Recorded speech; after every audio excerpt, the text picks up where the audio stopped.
The pilot felt as if he had already gone to meet God. When he walked inside the airplane, he witnessed an even more shocking scene. All the passengers on the plane had turned into ice sculptures. The flight attendant was also frozen and collapsed to the ground, and the plane was still moving forward. The pilot immediately rushed to control the steering wheel because he was worried that when the fuel ran out, the plane would crash. In a remote small town, a woman with superpowers sensed something was wrong. She felt a huge rumbling sound. Then she realized that danger was approaching. Just as she looked up, she saw the soul of the plane's pilot. After that, the pilot of the plane came to her home. The girl asked him what had happened, but he said some rather vague words and told the girl, "The pilot and the plane live or die together." Then he disappeared, and the girl stood there stunned all by herself.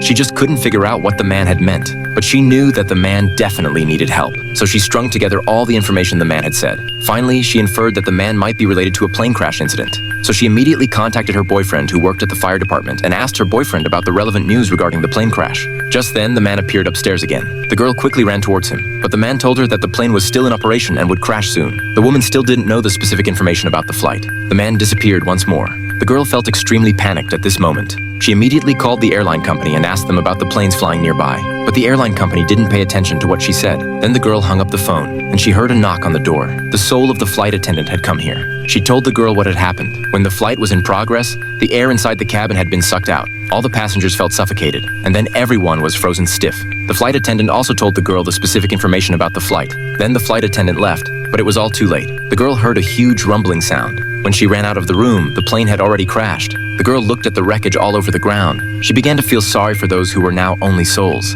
Then she went to the family waiting room. She saw the souls of the deceased standing beside their families. They were saying something to their own families, but their families couldn't see them. The girl had the ability to communicate with souls. She felt deeply sympathetic towards the victims of this disaster, so she conveyed to the family members what the deceased wanted to say. Then all the wandering souls gathered together. At this time, the pilot also discovered the cause of the accident of the plane. Because he had forgotten to open the outflow valve when he was checking the plane, this ultimately led to this accident. Everyone forgave him. At this moment, a ray of light shone in the sky. They walked towards another world together.